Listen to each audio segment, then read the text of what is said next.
Hello learner, welcome to pathway classes. So आज हम करने वाले हैं topic on teaching and teaching aptitude. Teaching aptitude पर सेशन चल रहा है, ऑलरेडी ये ऑनगोइंग है क्योंकि इसमें बहुत सारे मैंने पार्ट्स क्रिएट कर दिए हैं सो दैट आपकी रिवीजन हो जाए। और टोटल मैं आपको टीचिंग एप्टीट्यूड कंप्लीट करवा रही हूँ एक ही सेशन में, और वो भी MCQs के थ्रू भी। ठीक है, सो यहाँ पे जो भी नए स्टूडेंट्स हैं वो इस कोड को यूज़ कर सकते हैं, that is PK-NET10।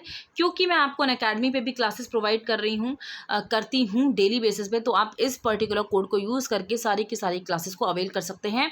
And this referral code is for all the students those who are preparing for the NTA UGC NET exam, right. क्योंकि मैं आपको NTA UGC NET के लिए ही प्रिपेयर कराती हूँ, वो भी सारी की सारी क्लासेस फ्री में। ठीक है, ऑलरेडी मेरे सेशंस कंप्लीट हो चुके हैं। अब मैं रिवीजन सेशन को स्टार्ट करने वाली हूँ विद इन 1 और 3 डेज़ के बाद, है ना।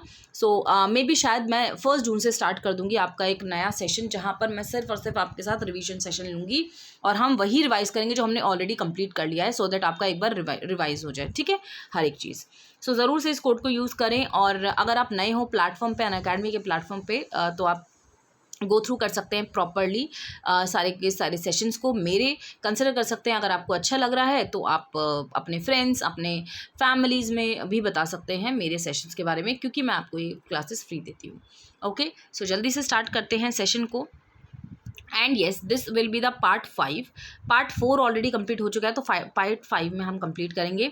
जैसा कि मैंने आपको बताया, अनअकैडमी में मैं क्लासेस दे रही हूँ because of the technical issue. Some technical issue is there on Unacademy's app. So educator app पे कोई इशू चल रहा है, टेक्निकल इशू। सो उसकी वजह से मैंने जो आपका टाइम स्लॉट है वो आपका 4 से 5 कर दिया है आज की क्लास के लिए। अभी होगा वो 4 से 5 बजे, एंड उसमें हम करेंगे प्रॉफिट एंड लॉस के क्वेश्चंस एंड डेटा इंटरप्रिटेशन के questions. And this is the code, referral code, that is PK-NET10. So you can use this code for the referral code. Okay, अभी हम स्टार्ट करते हैं। हमने ये सारे पॉइंट्स कंप्लीट कर लिए हैं ऑलरेडी सेशंस में। ओके, अभी हम क्वेश्चंस पे चलते हैं। हाँ, यहाँ तक हमारा कंप्लीट हो गया था। नेक्स्ट क्वेश्चन करते हैं। लर्निंग एजर्शन कहता है learning is the life long process, and reason कहता है learning is used must be linked with the life processes. So इसमें से कौन सा करेक्ट है? एजर्शन रीजन के क्वेश्चंस को करने का बहुत अच्छा तरीका है, पहले आप आइडेंटिफाई करो एजर्शन क्या कह रहा है, रीजन क्या कह रहा है, क्या एजर्शन सही है, क्या रीजन सही है। अगर दोनों सही हैं तो उसके बाद फिर आप पहले रीजन लगाओगे, रीजन के बाद आप यहाँ पर बिकॉज या दैट्स वाई यूज़ करो। ठीक है, बिकॉज या दैट्स वाई, देन आप एजर्शन को देखो क्या दोनों एक दूसरे से मिल रहे हैं, इज दिस करेक्ट और नॉट। सो उसके बाद आप आइडेंटिफाई कर सकते हो। तो यहाँ पे जो आंसर हो जाएगा वो आपका हो जाएगा A, that is both A and R is true. Both A and R true, and R is the correct explanation of the A, of course. ठीक है, next question is formative evaluation. Formative evaluation tends to accelerate the pace of the learning, and as against the summative evaluation, formative is highly reliable. So यहाँ पर बोला है formative evaluation आपका pace को identify करता है। सबसे पहले तो formative और summative को समझो। formative evaluation क्या होता है, summative evaluation क्या होता है, ऑलरेडी मैंने अपने सेशन में करवाया हुआ है। आई होप ये सबको पता होगा। ठीक है, आप जल्दी से मुझे इसका आंसर बताओ, क्या है इसका करेक्ट आंसर। ठीक है, सो मैं बता देती हूँ। Answer is 3, that is formative evaluation tends to accelerate the pace of the learning. Yes, absolutely this is true. क्योंकि अगर हम फॉर्मेटिव की बात करते हैं, जैसे कि मैं आपके साथ लाइव सेशंस लेती हूँ, मैं आपको क्वेश्चंस भी पूछ लेती हूँ, कभी कभी क्विजेस भी ले लेती हूँ मैं, है ना। तो बीच में मैं कुछ क्वेश्चंस पूछने लग जाती हूँ रैंडमली, तो वो आपका फॉर्मेटिव इवैल्यूएशन, मतलब जब हम ड्यूरिंग द क्लास में आपका इवैल्यूएशन, आपकी लर्निंग को एक्सपीरियंस कर रहे हैं या फिर आपकी लर्निंग को अंडरस्टैंड कर रहे हैं कि आपको कितना टॉपिक क्लियर है, उसको हम फॉर्मेटिव कहते हैं। सबमिटिव इज, जैसे कि आपको पता है लास्ट ईयर एग्जामिनेशन होता है, फाइनल एग्जामिनेशन होता है। अभी आप सारा का सारा फॉर्मेटिव केसेस में पढ़ रहे हो, क्योंकि ये सारा रिजल्ट आपके लिए फॉर्मेटिव है। आपका जो मेन एग्जाम है वो क्या है, NTA UGC NET को क्रैक करना। ठीक है, तो वो आपका सबमिटिव हो गया। तो सबमिटिव मतलब जो आपका लास्ट और फाइनल एग्जाम होता है ना, उसको हम कहते हैं। तो फॉर्मेटिव इवैल्यूएशन ये तो ठीक है, लेकिन as a summative evaluation, formative evaluation is highly reliable.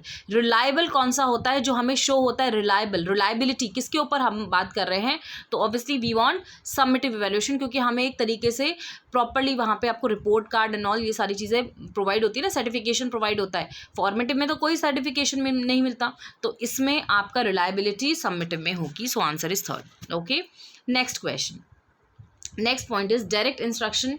Direct instruction मतलब होता है जहाँ पर किसका इन्वॉल्वमेंट ज़्यादा है? जहाँ पर टीचर सेंट्रिक अप्रोचेज हैं, टीचर का इन्वॉल्वमेंट ज़्यादा है, टीचर इन्वॉल्वमेंट, ठीक है। सो टीचर यहाँ पर बेस्ट फैक्ट्स को, रूल्स को, एक्शंस को, ये सबको सीक्वेंसेस वाइज कलेक्ट करती है और डायरेक्टली समझाती है, ठीक है, राइट। सो यहाँ पर टीचर सेंट्रिक अप्रोच है। टीचर अपने फैक्ट्स को, रूल्स को, टीचर इज़ एक लेक्चरर है और टीचर एक तरीके से हम इसको ये बोल सकते हैं कि हाँ, memory as well as understanding, क्योंकि यहाँ पे टीचर और जो स्टूडेंट टीचर का इन्वॉल्वमेंट बेसिकली यहाँ पर इम्पॉर्टेंट है। जैसे टीचर अपने लेक्चर्स को कोलैबोरेटिव यूज़ कर रही हैं, प्रोवाइड कर रही है, चार्ट शो कर रही हैं, एग्जाम्पल शो कर रही हैं, ठीक है। तो वो सारा हो गया डायरेक्ट इंस्ट्रक्शन, जहाँ पे डायरेक्टली टीचर एसोसिएटेड है। इनडायरेक्ट इज स्टूडेंट सेंट्रिक, ठीक है, जहाँ पर हम बोल सकते हैं एक तरीके से reflexive learning.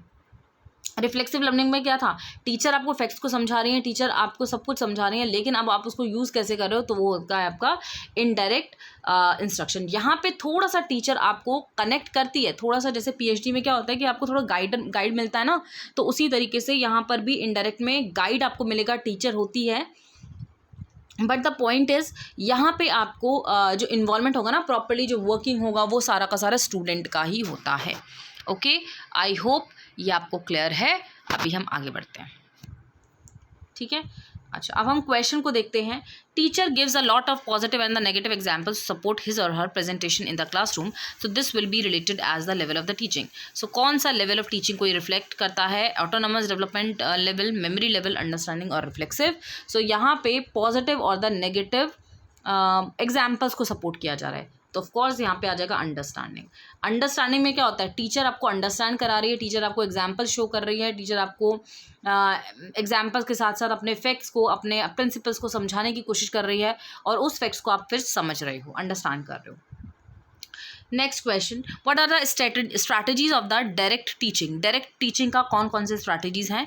Providing examples and the explanation, promoting inquiry, focusing on the concept, giving a review and the recapitalization, offering practice and the feedback, and the problem raising and the problem solving. So इसमें से जल्दी से मुझे बताओ कौन सा इसमें से डायरेक्ट टीचिंग का पार्ट है।